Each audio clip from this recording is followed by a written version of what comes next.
Ah, antes disso tenho que fazer um preâmbulo, é que eu não conheço mesmo o Joaquim Margarido.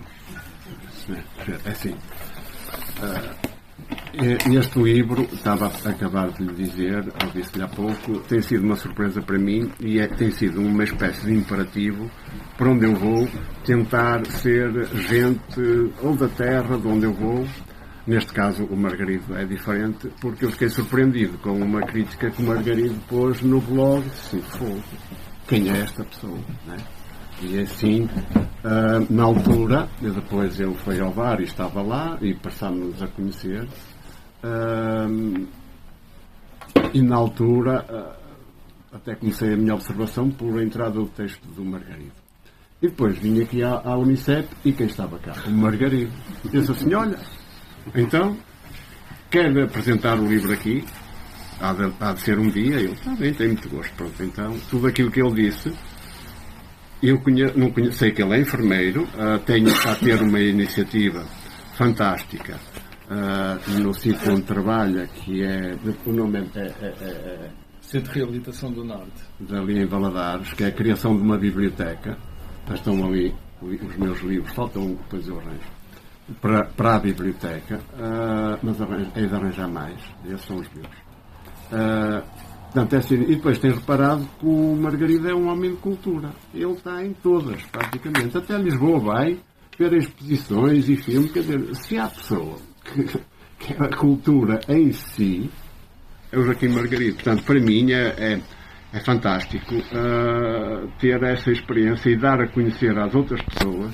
Vocês facilmente perceberão que eu conheço muita gente da escrita famosa que ser-me é fácil estar aqui um nome sonante e famoso, mas para mim não acrescenta nada, ou pouco acrescentaria. O Margarido para mim acrescenta muito mais. Pronto. Agora vou começar. Eu tenho um defeito. Ando a treinar e ando a evoluir, porque no início eu não metia os pés pelas mãos das frases, e como lá em casa eu tenho 2 filhas, agora já tenho 2 netos, nasceu esta semana mais um pequenino. E as filhas, obrigado. E as filhas, vocês sabem, quem tem filhas é tremendo, aquilo, as mulheres, vocês não sabem como é que são as mulheres. Um gajo anda a toque de caixa lá em casa. Elas é que mandam, portanto, e elas dizem, não, quando fores aprender um livro, tu lê. E assim é. E eu então faço isto, parece 30 semanas, mas eu vou tentar ler. Mas já ando a treinar e acho que se eu fosse professor era fácil, as pessoas têm assim aquela eloquência. Eu fui homem de gabinete, eu fui jornalista durante 30 e tal anos, 20 e tal dos quais como editor, nunca quis ter mais que editor. Mas de facto, como dizia um advogado, me disse uma vez ao telefone, nem sei quem é, o nome já me foi, mas só reconheço, só sei as palavras dele. Epá, posso ser editor? Eu estava a falar com ele sobre uma notícia.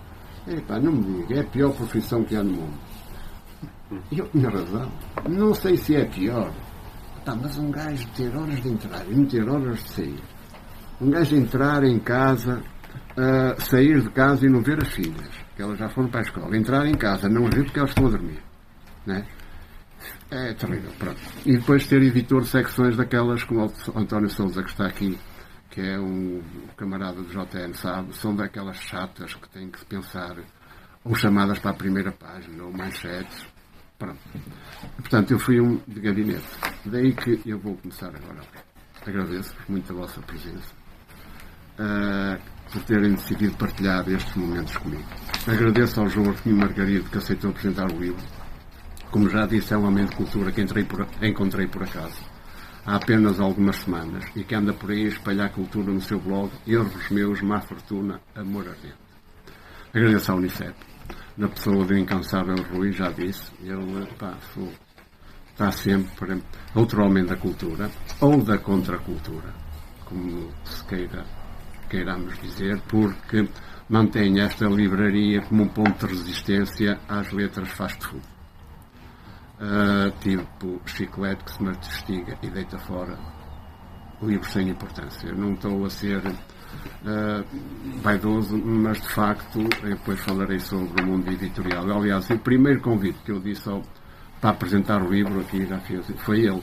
Porquê? Porque o personagem é livreiro e devia ter sido um livreiro. Mas ele tinha muita coisa para fazer e tal, e foi adiando e pronto, e não fiz. Por causa de ser um livreiro. Mas neste caso também estamos bem arranjados com Margarida Espetáculo. Eu também seria, mas ele teve medo. Tempo. O tempo, desculpa. Não foi medo, foi tempo. Falta de tempo. Meus amigos, poderia terminar este encontro com a síntese retirada em palavras de Albert Camus no texto O Artista é Testemunha da Liberdade, publicado na revista Lagos em 20 de dezembro de 1948. Quase um século depois, continuam perturbadoramente atuais as suas palavras. O que ele disse sintetizaria o meu objetivo em ter escrito o meu livro. Disse ele, não existe vida sem diálogo. E hoje, em grande parte do mundo, o diálogo foi substituído pela polémica. O século XX é o século da polémica e do insulto. Dia e noite, milhares de vozes, prosseguindo cada uma no seu lado um monólogo caótico, despejam sobre os povos uma torrente de palavras mistificadoras, de ataques, defesas e exaltações. Mas qual é o mecanismo da polémica? Esta consiste em considerar o adversário um inimigo, em menorizá-lo e em recusar vê-lo. Quase inteiramente cegos, graças à polémica, já não vivemos entre humanos, mas no mundo de silhuetas. Aquele que deseja dominar fica surdo. Não é o combate que faz de nós artistas, mas a arte que nos obriga a ser combatentes. Para mim, o Albert Camus, eu costumo dizer, ensinou-me mais em 2 livrinhos do que algumas disciplinas na Faculdade de Filosofia. E os livrinhos, eu vou citar, são Escritos da Juventude e Os Primeiros Cadernos. Porém, como não tenho arte, Camus, um dos meus mestres pensamentais, escrevi estas palavras que poderão ser um pouco mais claras sobre o que me levou a escrever a arte de ser boa pessoa, num mundo pouco preocupado das boas pessoas, e mais interessado naqueles que alimentam a polémica para delas beneficiarem. Vocês, se repararem o mundo que nós estamos a viver, com estas agressões globais, encaixa perfeitamente aqui no que diz o Albert Camus, quase 90 anos depois do tempo em que ele escreveu. Hoje em dia parece um absurdo falar de livros perante uma plateia com gente que disponibiliza o seu tempo, com gente que disponibiliza o seu tempo para nos ouvir. Num tempo em que as pessoas se costumam queixar que os dias são curtos para o que têm de fazer. Num tempo em que a palavra dita é substituída pela palavra escrita. Em que há esse desacerto social de substituir a voz pelo e-mail ou a mensagem escrita. Num tempo em que o diálogo é cada vez menor e a indiferença é maior. Não sei se vocês já se aperceberam que hoje não se telefona, manda-se um e-mail. E uma pessoa está à espera da resposta do e-mail. E como nós vivemos no Porto, normalmente a resposta ao e-mail vai no Batalha. Não vem. Vai no Batalha. Ele manda um e-mail, mas se for pela voz, uma pessoa pela voz consegue tentar criar encantamento, Não, hoje a indiferença é tão grande que se manda um e-mail. E como eu disse, depois vai no Batalha. Vamos então tentar dar este nosso tempo por não perder. E tentar falar do que realmente interessa. Não vamos falar do meu umbigo narcisista, porque vos aviso desde já que não tenho umbigo. É que é verdade, não tenho mesmo. Eu fui operado em criança e ele lá se foi. Portanto, não é, o que eu quero dizer com isto? Eu não escrevi este livro por vaidade, para mim. Vaidade é o que eu digo às pessoas que acham que eu escrevo. Não, vaidade é eu que tenho, casei com uma mulher bonita, tenho 2 filhas bonitas, 2 netos pequenitinhos, gosto muito deles. A minha vaidade foi essa. E tive uma profissão da qual decidi sair porque quis. Ninguém me empurrou. Saí porque quis. Portanto, o meu percurso profissional deu-me alguma vaidade. Só isso. Agora, não escrevo por vaidade. Eu escrevo porque acho que há assuntos que merecem ser escritos. Comecemos pelo mundo dos livros e pela leitura. Em Portugal publicam-se uma imensidão de livros. Segundo os números divulgados pela APEL, isto é um pouco a resposta a Margarida. Há aqui que está na verdade as perguntas talvez necessárias, que é que andamos a fazer. Segundo os números últimos divulgados pela APEL, em 2022, julgo que são as últimas estatísticas divulgadas, mas já tem dito que atualmente uma família. Em 2022 publicaram-se em média 37 livros. Não há certamente leitores para tanta obra, nem bibliotecas para receber. Portanto, quer dizer que é quase 1,7 livros por hora. Nós estamos aqui, já saíram 2. Portanto, Foi ao reparar nessa capacidade de se inundar o mercado dos livros que terão, em média, 15 dias de vida num expositor de uma livraria, né? Se tiverem, se chegarem lá, porque depois há um outro assunto que eu vou falar a seguir, que é importante começar a pensar e denunciar esta situação. Por isso é que o livreiro é importante também mexer-se nesse sentido. Foi ao reparar nessa capacidade de se inundar o mercado dos livros que terão, em média, 15 dias de vida num expositor de uma livraria, se conseguirem chegar a elas, que tive dúvidas em publicar este meu livro. A juntar a isso, há um mercado centralizador, com grupos monopolistas, que fazem o que querem com o mercado dos livros, sendo ao mesmo tempo produtores, editores e distribuidores. Isso não é democrático, nem provoca a democratização da leitura, e é inconstitucional. Eu sempre gostei de pôr nomes aos bois, neste caso. Por exemplo, grupos como a Bertrand, os grandes grupos, não são inconstitucionais. Eram proibidos, na Alemanha e em França não eram possíveis. Não é possível ser monopolista na feitura dos livros, ter uma rede de distribuição monopolista e editorial. Isso é antidemocrático. Porquê? Depois, enfim, numa das badanas deste livro faço essa reflexão que me foi acompanhando ao longo da escrita deste livro. No tempo em que milhares de livros se publicam por ano, como destacar um livro nessa imensidão de páginas escritas? Ora, eu tenho tido um papel fundamental. Sendo eu uma pessoa que só gosta de estar na retaguarda, tenho alguma dificuldade e algum esforço, como já vos disse, estar aqui.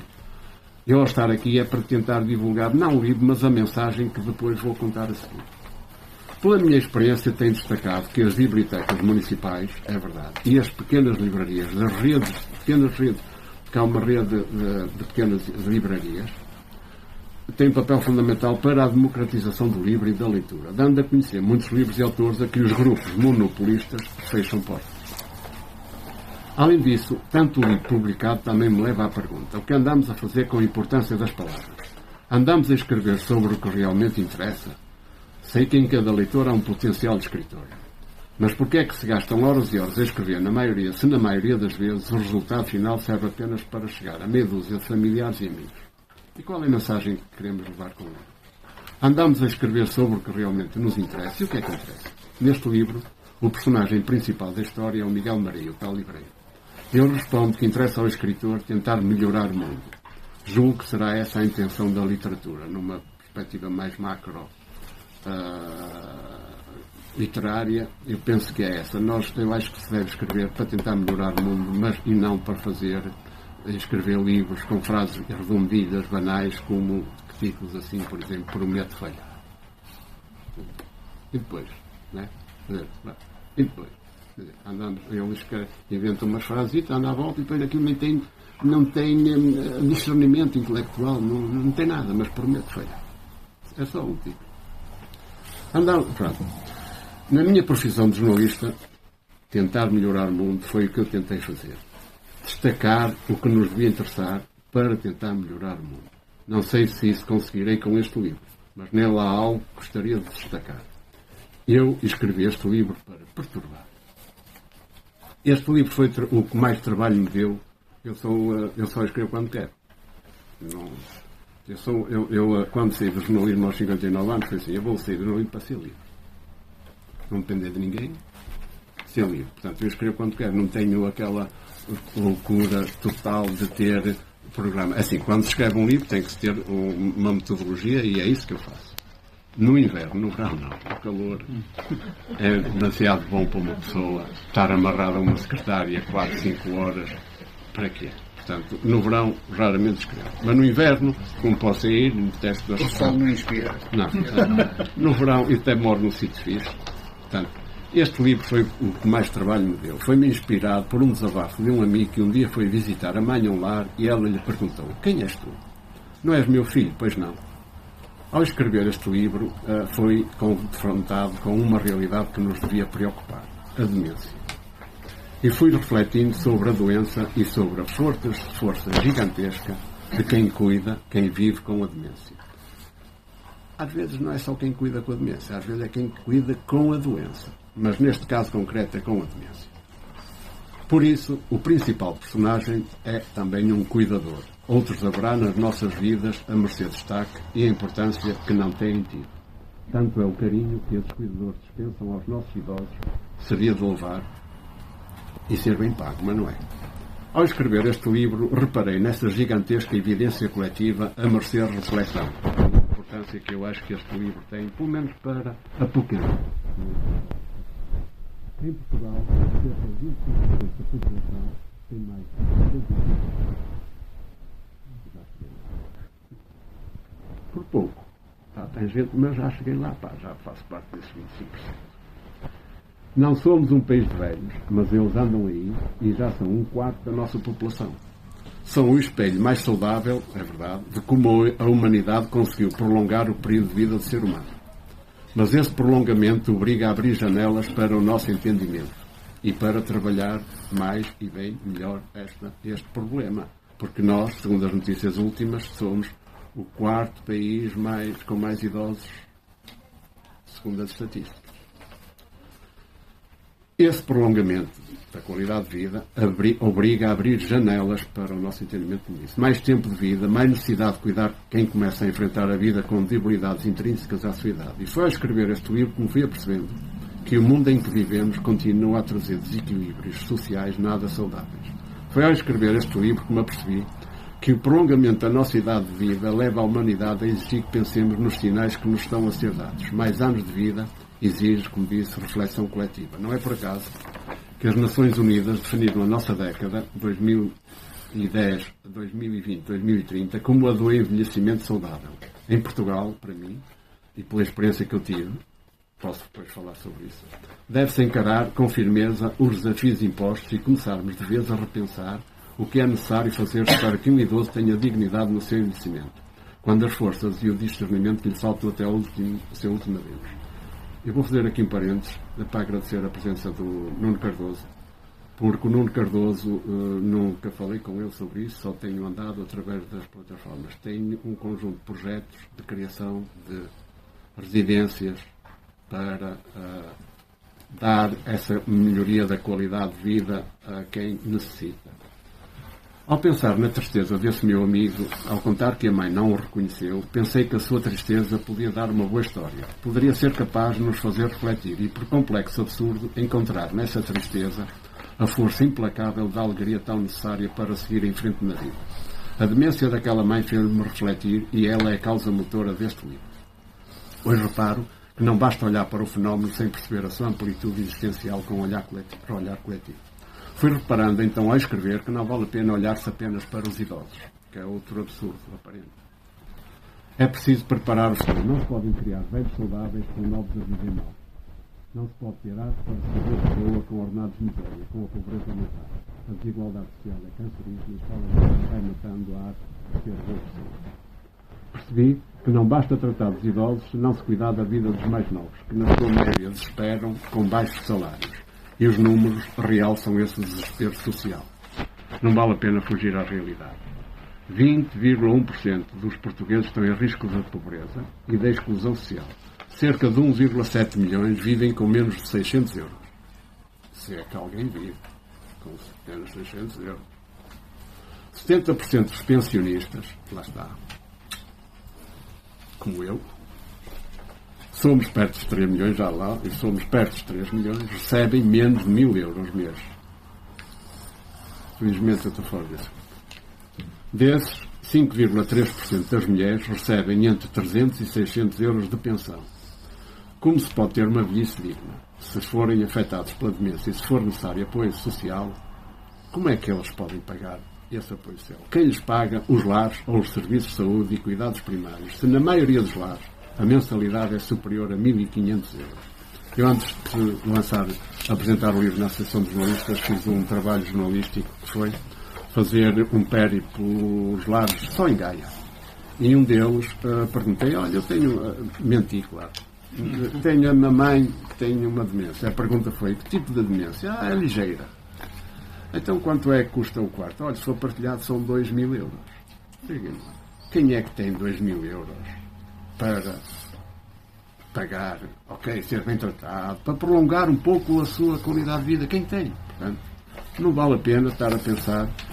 Pronto, daqui se pode admitir que estamos a viver também numa sociedade doente, com poucos ricos e muitos pobres. E quando assim é, já se sabe que a desigualdade social instala o medo e vai matando, como eu disse já, a arte de ser boa pessoa. Perante a problemática do tema, este livro tem vários títulos e outros corpos, mas o mesmo objetivo: questionar os fundamentos da nossa existência e tentar melhorá-la. Eu, como sou licenciado em Filosofia, tenho esse único objetivo de que os meus livros tenham algum realismo, alguma metafísica também, questionem com gente que tenta o que todos desejamos, ser feliz. Um dos maiores elogios que eu recebi na leitura do livro foi um camarada meu que leu o livro e disse assim: "Pá, o teu livro é tão pequenino, mas tem tantas histórias." E eu, pá, pronto, eu tentei assim, sabes, expliquei-lhe eu, sabes, eu no jornalismo uma pessoa tinha o número de caracteres, né? E isso obrigava-nos a encurtar a notícia, a tentar utilizar a síntese. Ora, isso, tentei essa síntese, não é? E contrariar a tese editorial dessas editoras de Schwimgum, de pastilha elástica, que dizem que um livro, para ser livro, tem que ter no mínimo 250 páginas. Quer dizer, como é que é? Quer dizer, que absurdo é isso? Isso foi medido por um indivíduo que é best-seller. Que é meu amigo, por acaso, também. Olha, e que hoje faz anos. Este livro fala da vida, apesar de o seu principal personagem se confrontar com a morte. A morte que representa a nossa finitude, a morte que delimita o absurdo, a morte que nos obriga a refletir sobre a vida, sobre o que andamos aqui a fazer. Sobre a morte e a vida, lembro umas palavras do Aro. Eu tenho dificuldade em ler este nome. Assim como, por exemplo, eu quando era jornalista, eu digo já o nome do outro. Havia uns artistas, jornalistas, o Sousa deve dizer, nas reuniões, uma das coisas que a mim me chateava é que, como era editor, tinha reuniões de manhã, tinha à tarde, depois havia dia tinha 3. Aquilo era reunião até dizia basta. E depois havia um que era assim: "Olha, temos que fazer um follow-up." Não dizem que temos que fazer a continuação da notícia. Inclusive, follow-up. Follow-up. Vocês, pronto, estamos em todo o follow-up, também tem uma semântica assim um bocado esquisita. Pode ter, se quiserem ser maldosos. Mas follow-up, porque é que não diz uma continuação? Portanto, tem alguma dificuldade primeiro neste autor, que até nem é dos meus favoritos, não é mesmo? Claro, portanto, sobre a morte e a vida, lembro umas palavras do Murakami, Haruki Murakami, no livro Norwegian Wood. Lá está, tipo, a falar em inglês. Em que diz: a morte não é o oposto da vida, mas a sua parte essencial. Portanto, isto até podia ser uma frase, esta frase daquele livro do Prometo Falhar. É verdade, não é? Mas, e dos outros. A morte, porque a frase é engraçada. A morte não é o oposto da vida, mas sua parte essencial. É justamente porque sabemos que tudo tem um fim, que cada momento tem o seu valor.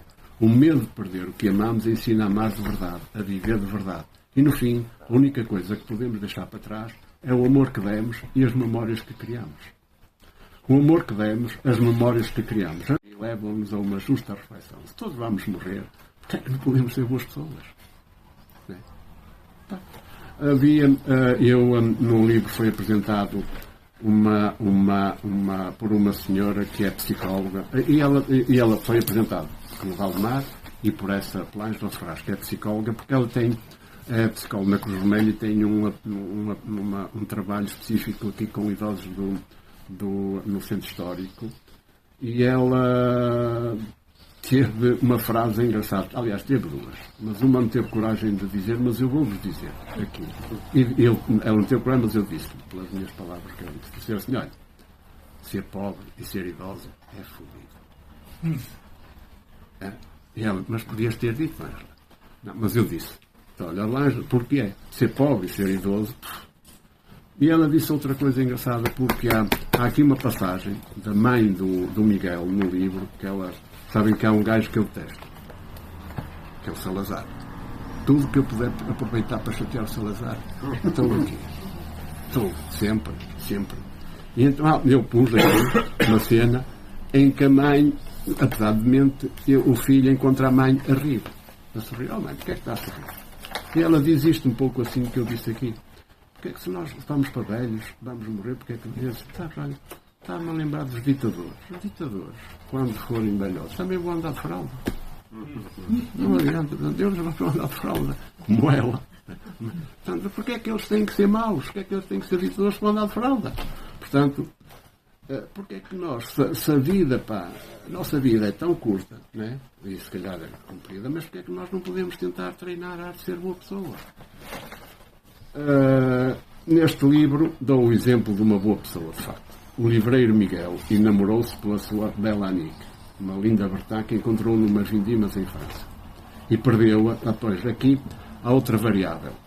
Como eu tento sempre chatear o leitor, este livro tem duas fações. Para mim, não sei se o Margarida considera, tem uma parte muito bonita, que é a parte da entrada do livro, é a parte eu considero muito bonita, que é em que Francisco Mangas, que apresentou o livro na 100ª página em Braga, disse que está escrita com muita elegância. Eu tentei fazer essa escrita com elegância, que é o enamoramento do Miguel quando ele vai para umas vindimas. Mas depois, dada a problema, eu verguei, eu costumo dizer que a escrita é como a banda desenhada. Nós podemos escrever aquilo que quisermos. A banda desenhada também se pode. A escrita é um pouco. Eu depois verguei a história de maneira a pôr demasiado triste. E então a mulher, a bela Anique, acaba por falecer. Depois vocês vão ver essa situação, se quiserem ler. E depois tem a história da demência da mãe, mas o essencial, e eu aproveitei-me dessa história da demência para tentar o cultivo de a arte ser boa pessoa. Não vale a pena uma pessoa, pá. Por exemplo, eu tive no meu, vou-vos contar uma história profissional em que o Sousa conhece a personagem. Eu fui demitido uma vez no meu trabalho. Fui demitido. A mim magoaram-me porque fui demitido por um estrangeiro. Podiam dizer, opá, tu és mau profissional. Não, disseram assim. Não, querias mau ambiente na secção e querias mau... Eu na altura era editor de país. E querias mau ambiente nos correspondentes. Eu disse assim, pá, não. Na secção não. A minha coordenadora, de facto, ela... Tivemos ontem um problema. E correspondente só há um. Portanto, não, mau ambiente. E quando eu cheguei a casa, a minha filha, mais nova, saltou para mim e disse, fogo, eu realmente, pá, devo ser boa pessoa. A minha filha salta para mim, tanto, quer dizer, pá, né? Portanto, esse indivíduo, que hoje é diretor adjunto de um jornal nacional, arranjaram 3 diretores para me demitir. Eu estava 3. Então, e disseram-me isso. Eu disse, olha, achei estranho, disse, só para vocês verem como nós temos que nos confrontar mesmo com más pessoas e como é que nós podemos resolver essa situação. Vou-vos contar só essa. Má pessoas, mesmo má pessoas. E eu disse, olha, é estranho vocês estarem agora a admitir-me, mas não vou, façam o que quiserem, porque ainda ontem eu te disse, temos que programar a edição para nós fazermos edições múltiplas, também era cansativo, para Coimbra. Eu disse, está bem, amanhã. Agora, amanhã, vocês também, está bem, porra. Diz o gajo, sabes? Como se eu tivesse descoberto a pólvora. É que num dia um gajo está vivo e no outro está morto. E eu disse assim, este gajo descobriu uma coisa do caraças. Quer dizer, para me demitir, escusava de dizer essa porcaria, porque toda a gente sabe que eu estou vivo. E chateei-me. Foi quase, só houve 2 momentos em que eu peguei numa cadeira para mandar na cabeça o indivíduo. Foi a ele, peguei na cadeira, mas baixei. Né? E outro foi ao Mário Viegas, que eu fui diretor do Teatro Experimental de Porto, que ele está faleceu, infelizmente, que ele portou-se mal. E eu era diretor de TEP. Assim, ao escrever este livro, fui-me apercebendo de uma questão que para mim é fundamental e que me perturbou, certamente. Este livro foi o que me custou mais escrever. E perturbou-me porque eu descobri a importância de um sentimento que é fundamental para nós vivermos em sociedade. E esse sentimento chama-se a ternura. Para mim, não direi que é mais forte, mas que será tão forte, mas mais importante para se viver em sociedade. Porque o amor é mais importante que o amor, para mim, para se viver em sociedade. Porque o amor tem aquela característica egoísta, assim, eu vivo com a minha mulher, não é?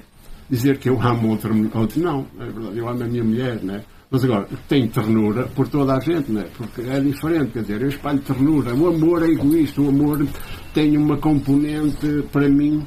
E então eu reparei que ao escrever este livro, que havia esse sentimento de assim, realmente é verdade.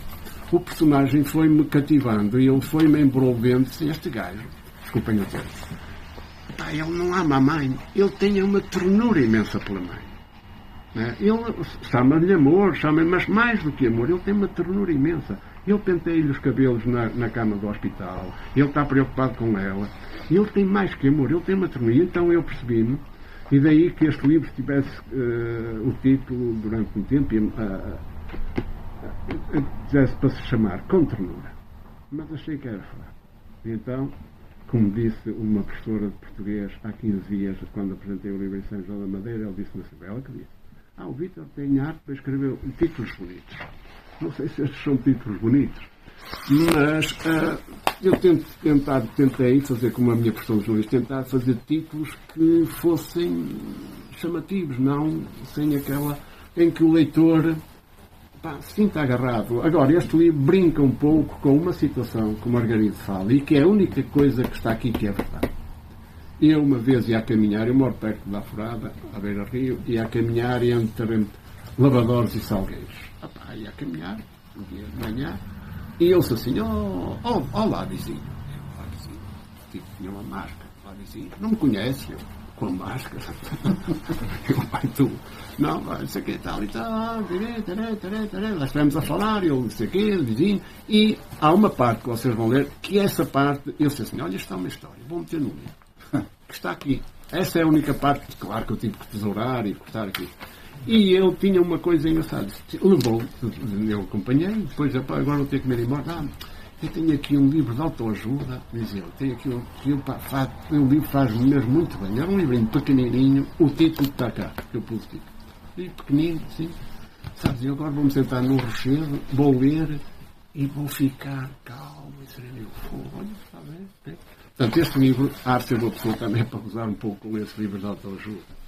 Que na apresentação, ali na São Jornalista, uma senhora ficou muito indignada porque viu o título e depois estive a falar com ela sobre esta realidade que estive a falar agora convosco, eu vou já terminar, e disse, eu vim aqui porque pensava que você ia me explicar como é que uma pessoa vai ser boa pessoa. E eu disse, minha senhora, eu nem sei se sou boa pessoa, como é que eu lhe vou explicar quem é a ser boa pessoa? Portanto, isto é um pouco para gozar um pouco com isso, embora eu acho que nós, isto também é para gozar, mas tem uma outra particularidade que é, nós só somos boas pessoas só somos todos nós. Ora, o que devemos praticar, de facto, é mesmo a arte de ser boa pessoa. Portanto, está aqui um amigo que foi diretor da escola de Valadares. Que é outra boa pessoa que está aqui. Vou explicar. Como é que ele é boa pessoa?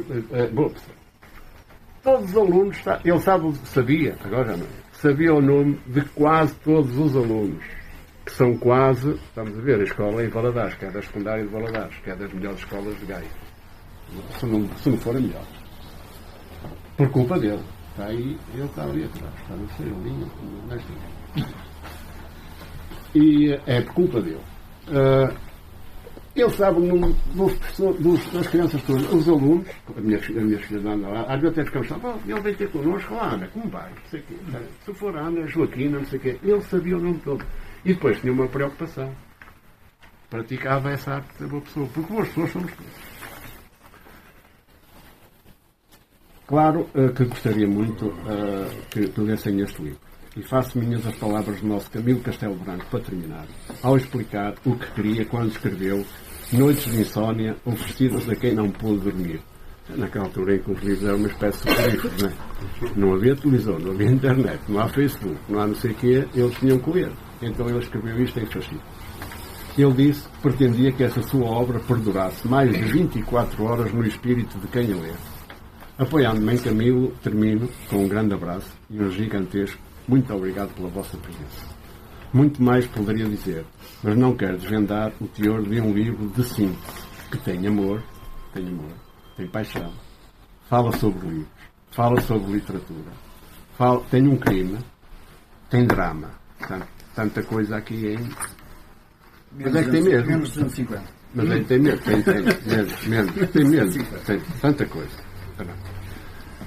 Um livro que esteve para se chamar A Nick e a Mãe. não era bem a Anique, era a Bela Anique e a mãe. Porquê que é Bela? E porquê que o autor, isto é uma pintura. Vocês em 19 de Abril vão ser chamados para um acontecimento aqui, que vai acontecer, no Porto. Resultante desta capa.